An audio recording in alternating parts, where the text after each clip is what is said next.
Yes, ma'am. Our daily rest.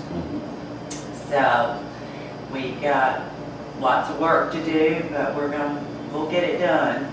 Oh, yeah. We'll get it done. Okay, Dan, is it right? Yep. Okay. You can turn that down. No, I just take off my coat. I'm fine. Thank you. Yeah, because it get hot right in there. Okay. Well, I can step out. This is on automatic now. This is on cruise control. Okay, so it's on. Yeah, you can turn that down. So you want us to start, Dan? Go. Go. Ma'am. What'd you tell me your name again? What you want me to call you? Just call me Ray. Ray, okay.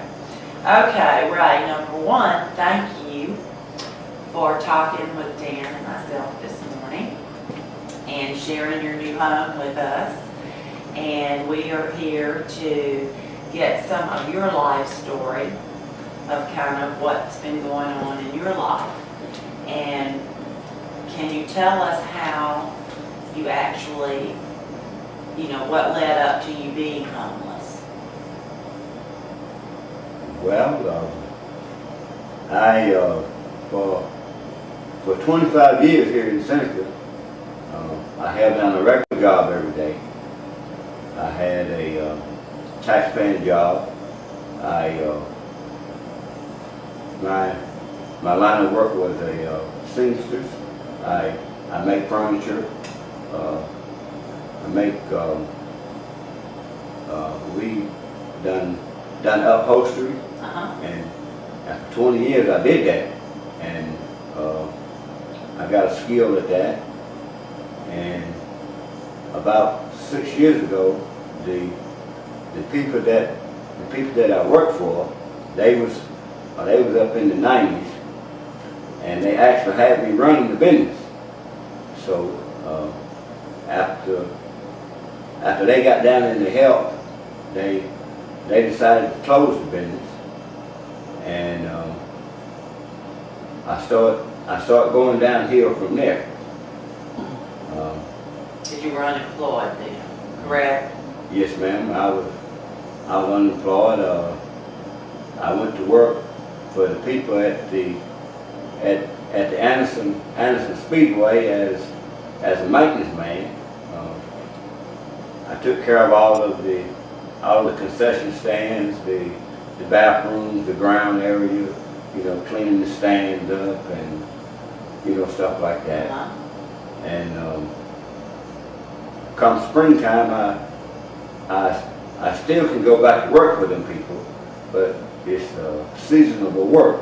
They just do it in the summertime for 4 months, and it's only 3 days a week, but it's better than nothing. Right. So as time went on, I just kept falling back and back and back, and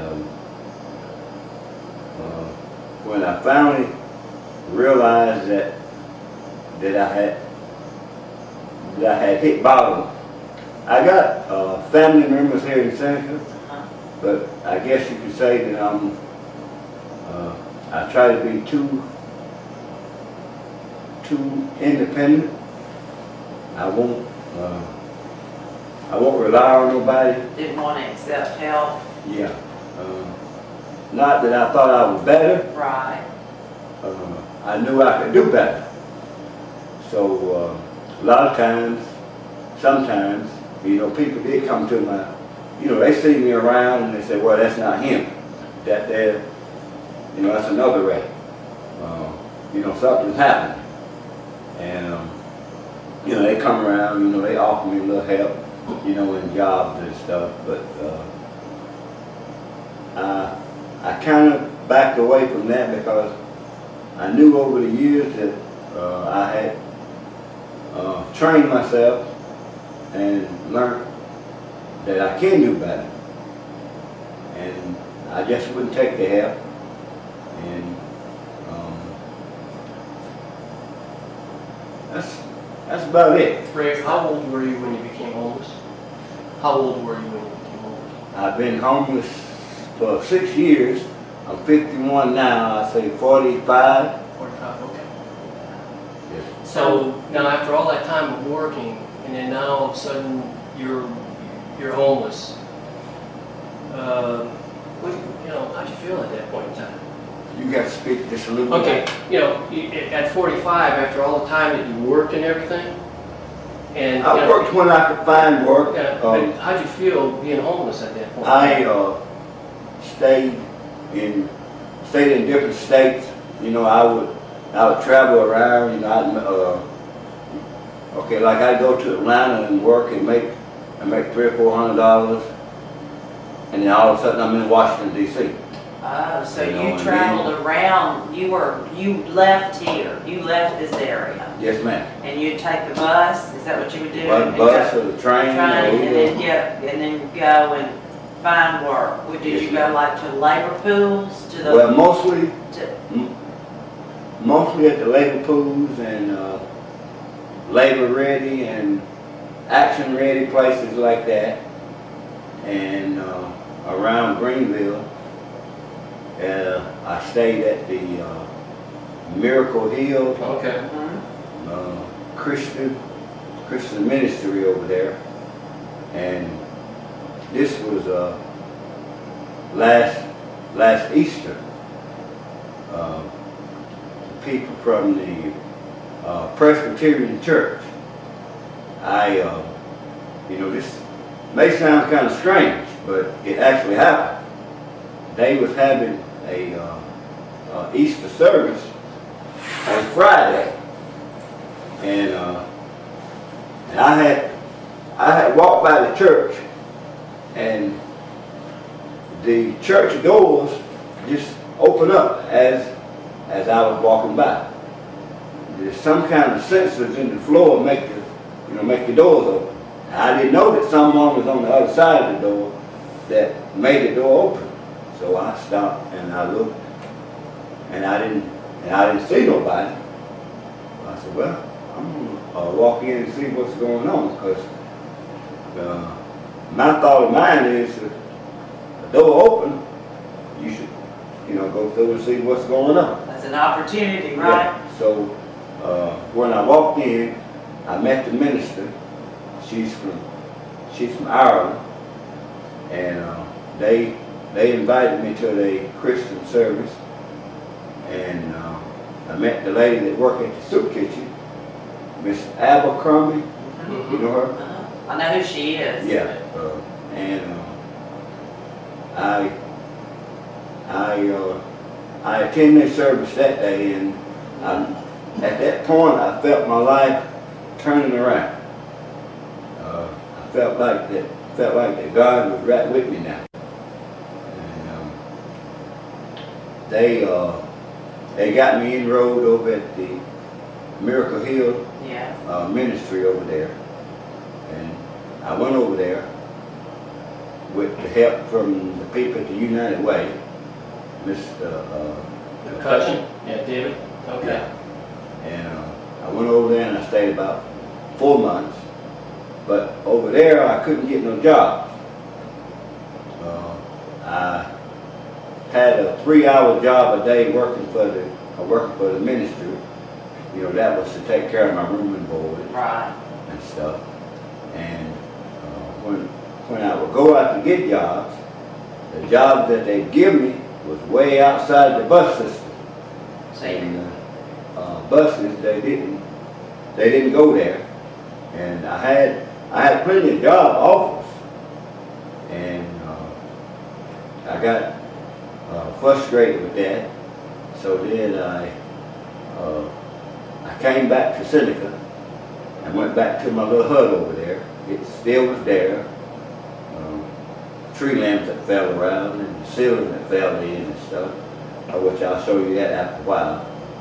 And one day I was at the soup kitchen, and I was sitting there eating, and Miss Sherry, which I had never seen in my life before, that day, she just walked up to the table and sat down, and I thought she was just somebody wanting a meal, just like I was, and we started talking, and we went from there.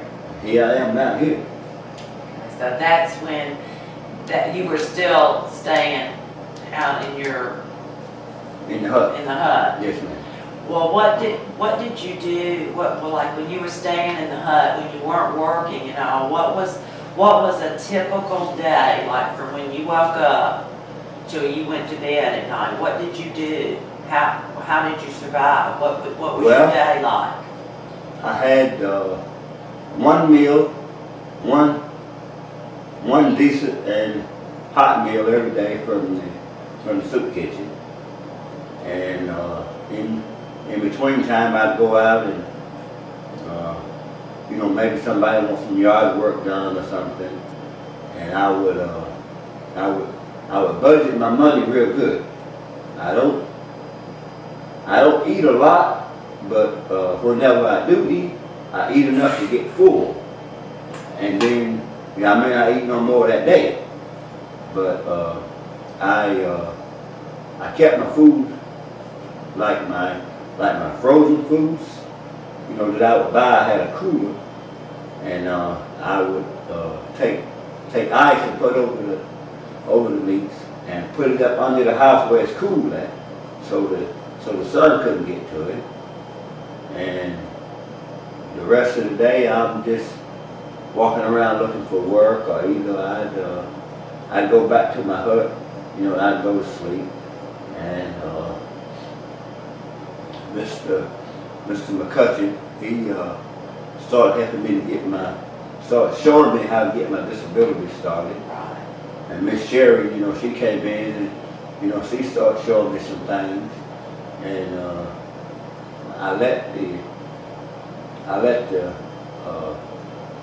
I guess the form of being independent go and let people help me. Let somebody help you. Yes, ma'am. Because they wanted to help. Were you ever afraid?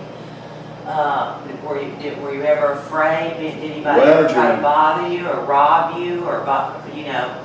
No, I never was afraid of being robbed, and I wasn't afraid of nobody bothering me, because, you know, everybody knew me. Everybody knew. Yeah, but, you know, they also knew that I always stayed to myself, you know, mind my business, and I guess they knew that's just not the man to play with. Right. You know, I never was a threat to nobody, and a couple of times the kids, I guess my biggest fear and threat was from the little kids. You know, they'd be out and around playing and not really knowing what they're doing. You know, they would stumble across my camp or something and, you know, tear it up. You know, just being kids. And that happened 3 or 4 times. Yeah. And then the police a couple of times run me away from the camp. What was the reason that they ran you away? Well, they just something which we got a good police force here in Seneca, but there's a few on there that think, you know, that they are just better than other people. And you know, he'd come by sometime and, you know, shine his lights and stuff at night time, and, you know, nobody raising a complaint. It was always him saying that, okay, you can't live here, you can't do this, you can't do that. But I think they got rid of him or something. Good. And you know, other than that, nobody else bothered me. Most people didn't know where I lived. I never would tell nobody. Right. You know, I wouldn't let no one see me go off into the woods, and I had different ways to go all the time. One day I might go in from this side of the street, I might go in from that side, you know. And then sometime I'd go in late at night, and I had what I called a early warning system. That some of it I built myself, and some of it just came naturally. On 3 sides of me, the other neighbors, I think the neighbors knew. Those 3 families knew that I was staying in that house. But they all had dogs. And I was kind of like in the triangle there. And those dogs wouldn't let no one come around. Every time someone would even walk down the street, those dogs would bark, day or night. And around the house I took plate glass, you know, those sliding glass, and I would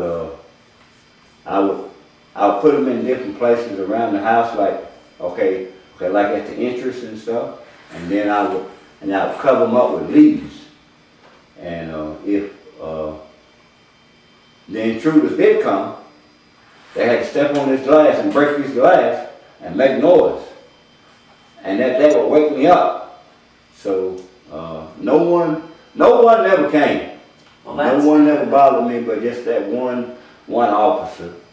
And there were no other homeless people around you, right? Yeah, this man right here next door. Oh, he was out. Was he in the same abandoned house that you were in? No, he was 2 blocks away. Okay. His story is probably better than mine. He had been doing it for over 10 years. Oh, okay. And So you met Sherry, and then Sherry offered you some advice and some help.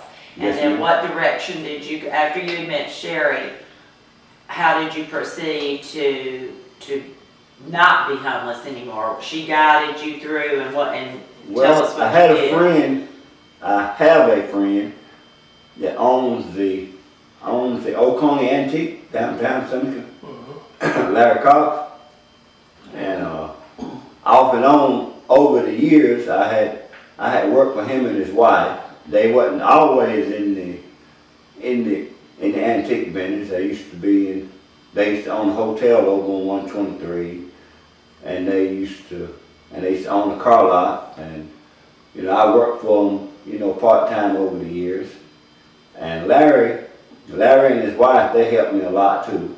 Larry, he would let me come in every day, you know, and dust off the furniture, you know, and use the telephone, you know, as I wanted to, you know, call anywhere in the country I want to, you know, he wouldn't charge me 1 penny for it.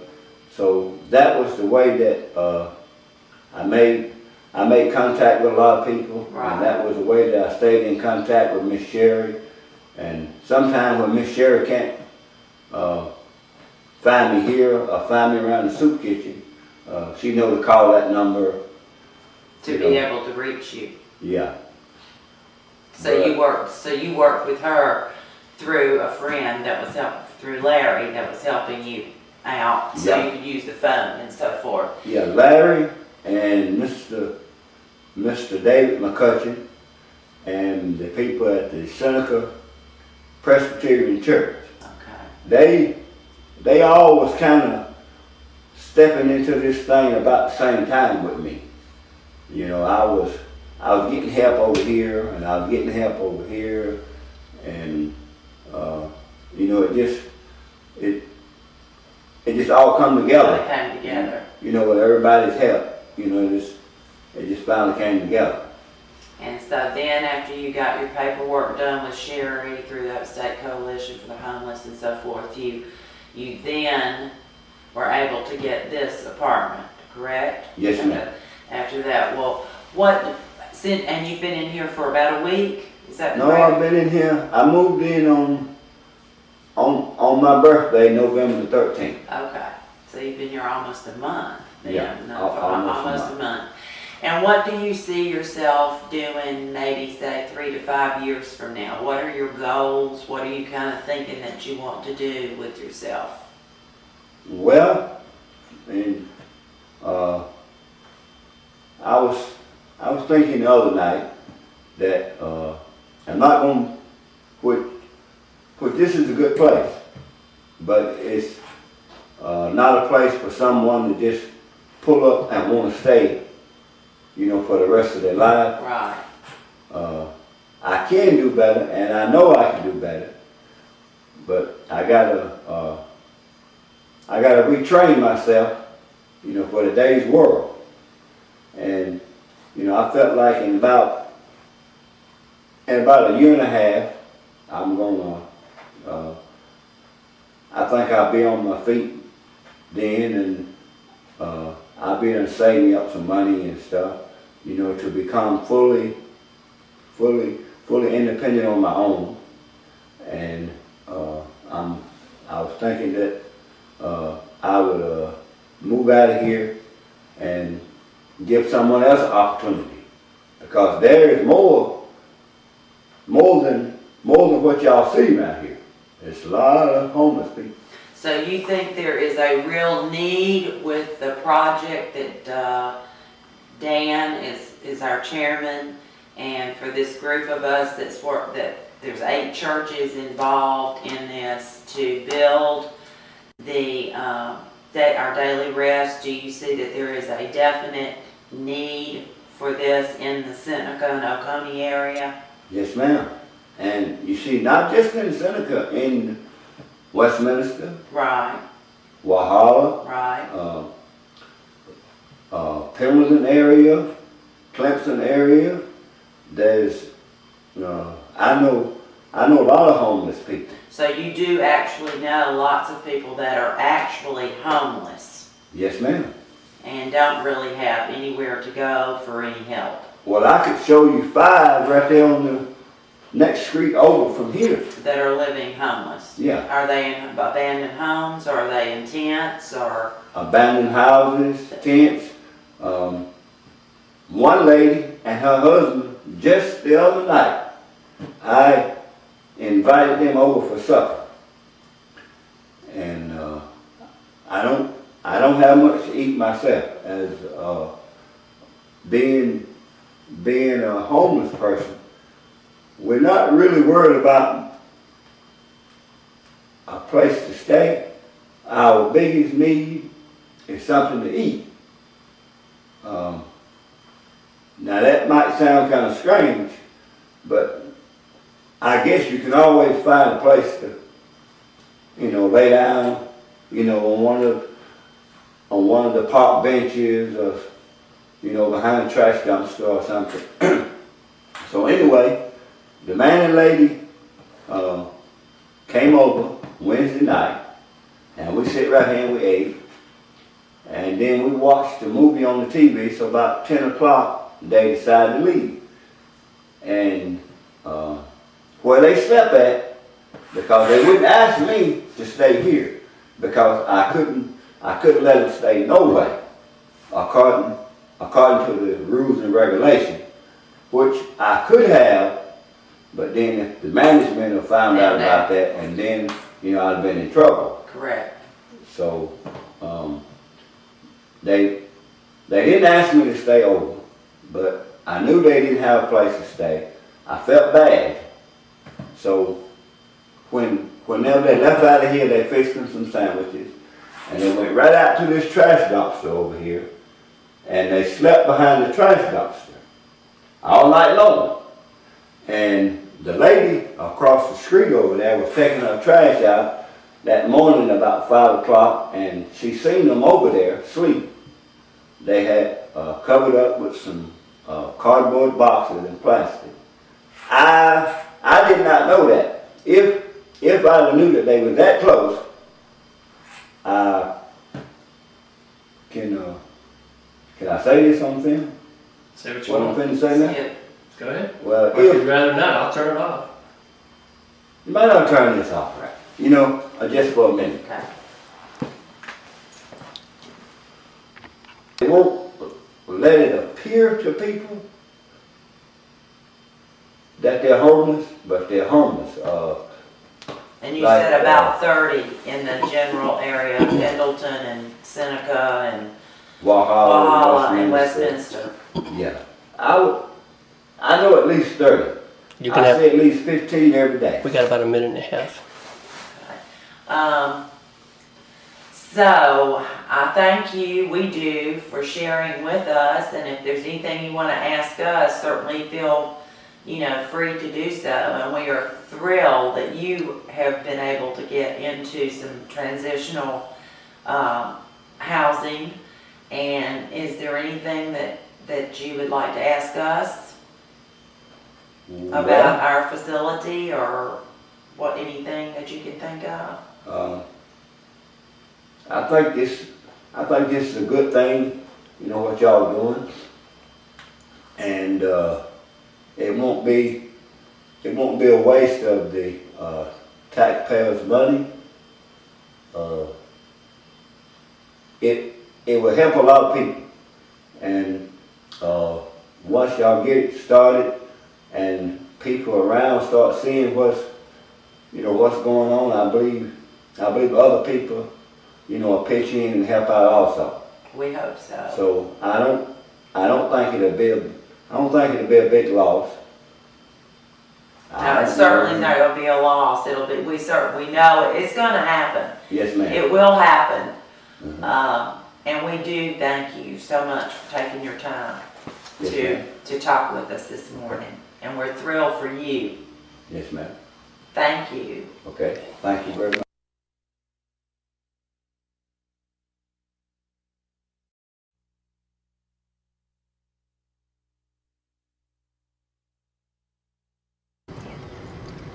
It's okay, now it's clicking. Okay, now we're running. You don't want to, okay. Two. Okay. This one right here? Yeah, this one.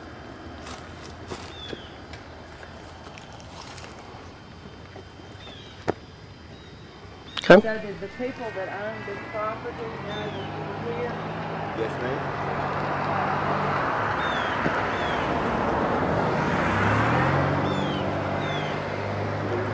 The man that owned the property lived there. He never bothered me or anything. He never said one thing. He knew I was here.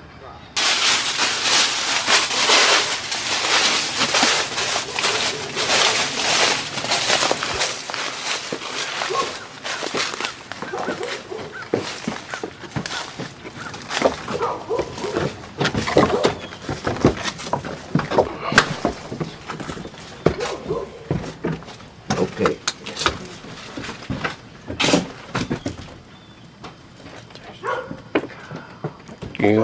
You're welcome to go in.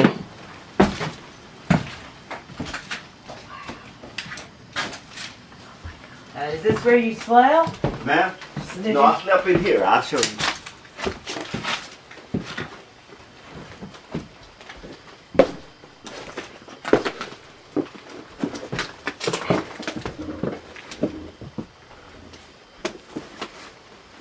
Okay, this is where I slept here. I had my water bottles, and I had plenty of cover, and I had my little radio, which I left my radio here. Oh, okay. And Is that where you kept your clothes? some of them, yeah, but I believe that before I got here, it was someone else was living here before. Oh, okay. So another homeless person was here before you think? Yes, ma'am.